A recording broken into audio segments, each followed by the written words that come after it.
বিধাননগর পৌর নিগমের ১২ নম্বর ওয়ার্ডে গণেশ পুজো উপলক্ষে ভোগ বিতরণ অনুষ্ঠান। সোমবার নপাড়ার এই ভোগ বিতরণ অনুষ্ঠানের আয়োজন করা হয়।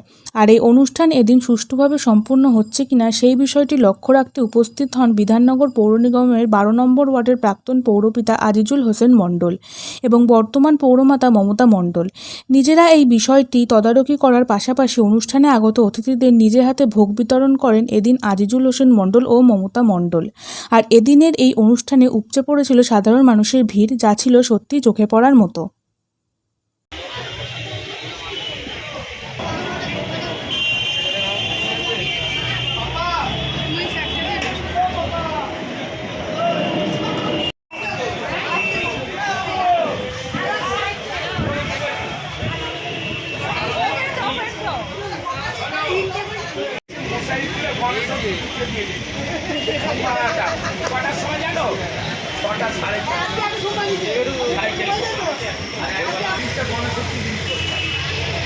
বাড়ি মশারি তুলে ঘুম করে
ভালো হয় না আমাকে দিয়ে আর কোনটা খারাপ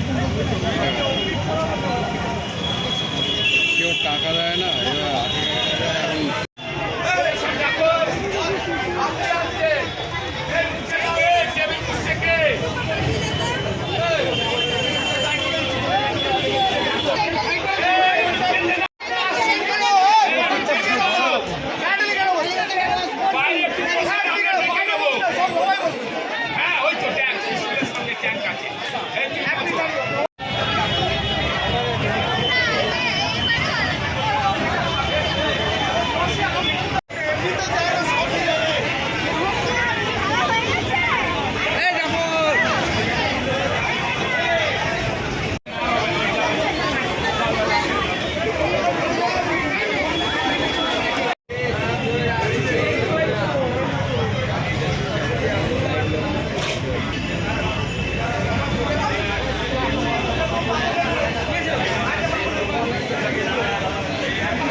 বাইরে দাঁড়া আমরা এদের একটু দেখতে দাও।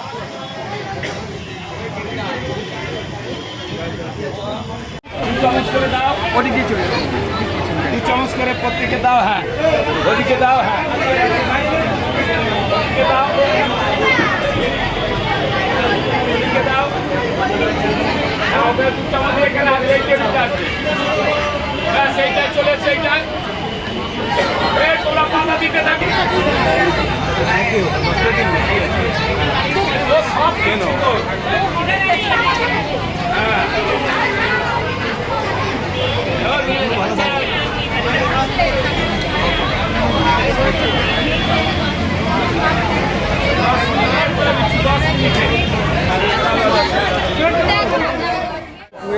সল্টলেকের থেকে কোনো কিছুতেই আমাদের রাজারহাট পিছিয়ে নেই। আমাদের রাজারহাট সর্বদাই সব কিছুর সঙ্গে টেক্কা দিতে প্রস্তুত আছে এবং তার মধ্যে আমাদের 12 নম্বর ওয়ার্ড তো সব কিছুতেই এগিয়ে, আপনারা সকলেই জানেন, কারণ 12 নম্বর ওয়ার্ডে এমন কোনো অনুষ্ঠান নেই যে হয় না, সেটা তো আপনারা দেখেছেন যে প্রত্যেকটা অনুষ্ঠানই আমরা করে থাকি। আর গণেশ পুজোটা ব্যক্তিগতভাবে আমাদের দাদা আইজুল হোসেন মণ্ডল প্রাক্তন কাউন্সিলর দাদা উদ্যোগ নিয়ে এই পুজোটা খুব সুন্দরভাবে এই 6ষষ্ঠতম বর্ষে আমরা পদার্পণ করেছি। খুব সুন্দরভাবে আমাদের সমস্ত নেতৃত্বদেরকে সঙ্গে নিয়ে আমাদের গত শুক্রবার আমরা গণেশ পুজোর উদ্বোধন করেছিলাম এবং আজকে 500 লোকের একটা ভোগ খাওয়ানোর আয়োজন হচ্ছে। ইতিমধ্যেই সমস্ত ভোগের মানে সব খুব সুন্দরভাবে সকলে পরিবেশন করছেন এবং খুব সুন্দরভাবে খাওয়া দাওয়া চলছে এবং আমরা আগামী দিনও সদা সর্বদা আমরা তৃণমূল কংগ্রেস দলটা করি। আমাদের নেত্রী সবসময় বলেন যে শুধু দল করলে হবে না, দলের সঙ্গে সঙ্গে সামাজিক কর্মসূচিও করতে হবে এবং আমরা দিদির নির্দেশ অনুযায়ী আমরা বিভিন্ন রকম সামাজিক ক্রিয়াকলাপের সঙ্গে আমরা নিজেদেরকে ইনভলভ করে থাকি এবং আমাদের ভীষণ ভালো লাগে যে মানুষের জন্য কাজ করতে, মানুষের পাশে থাকতে, কারণ মানব সেবাই পরম সেবা, এটাই আমরা করতে পেরে নিজেদেরকে অত্যন্ত ধন্য বলে আমরা মনে করি। আজকে এই মিডিয়ার মাধ্যমে আরও একবার গণেশ পুজোর সকলকে আমার শুভেচ্ছা, অভিনন্দন ও ভালোবাসা জানাই। ধন্যবাদ।